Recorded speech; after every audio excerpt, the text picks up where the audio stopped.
নজর রাখবো পরবর্তী সংবাদে। সিপিএম এর সদস্য চয়ন ভট্টাচার্যের বাড়ির সামনে আপত্তিকর স্লোগান, ভয়ভীতি প্রদর্শন। ধর্মনগরে কংগ্রেস নেতা তথা দুঃখিত পিসিসি সদস্য চয়ন ভট্টাচার্যের বাড়ির সামনে ভয়ভীতি প্রদর্শন, আপত্তিকর স্লোগান, এমনটাই অভিযোগ। থানায় মামলা। ধর্মনগরের চন্দ্রপুর এলাকার ঘটনা। সিপিএম দুঃখিত কংগ্রেসের নেতা পিসিসি সদস্য চয়ন ভট্টাচার্যের বাড়ির সামনের এই ঘটনাকে কেন্দ্র করে কংগ্রেস কর্মীরা ইতিমধ্যেই পথে নেমেছেন। তারা ঘটনা প্রসঙ্গে কি অভিযোগ উঠে এসেছে শুনুন। তাকে দৈহিকভাবে নির্যাতন করেছে, কেন কংগ্রেস দিতে তার দোকানে বসার সুযোগ করে দিল।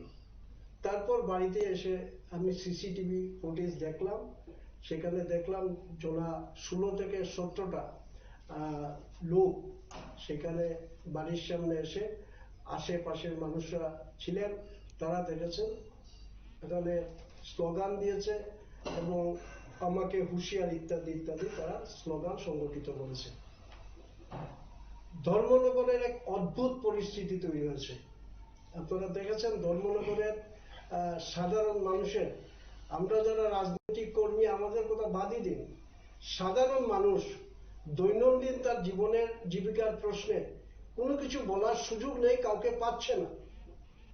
আপনারা জানেন ধর্মনগরের যে হাসপাতালটা, এটা মরণ ফাঁদে তৈরি হয়েছে। এই ধর্মনগরের মানুষকে অনেক স্বপ্ন দেখিয়েছিলেন ধর্মনগর যিনি মাননীয় স্পিকার মহোদয়। ধর্মনগরের সেন্ট্রাল স্কুল, ধর্মনগরের রেল ডিভিশন। আপনারা শুনলেন সংশ্লিষ্টের অভিযোগ। এই ঘটনাকে কেন্দ্র করে তীব্রভাবে ক্ষোভ প্রকাশ উঠে এসেছে। গত 5 নভেম্বর কংগ্রেস কর্মী সমর্থকরা যখন পদযাত্রায় সামিল হয়েছিল তখন চন্দ্রপুর বাজারের এক চায়ের দোকানের মহিলা তাদেরকে চা খাইয়েছিলেন এবং মহিলার চায়ের দোকান বন্ধ করে দেওয়া হয়েছে। পাশাপাশি অপর এক দোকানের সামনে কংগ্রেস কর্মীরা জড়ো হওয়ার কারণে সেই দোকানদারকেও শারীরিকভাবে নিগ্রহ করা হয়েছে। এমনই বেশ কিছু অভিযোগ এবার উঠে আসতে শুরু করেছে ধর্মনগর থেকে। ছোট্ট বিরতির পর ফিরবো, সঙ্গে থাকুন।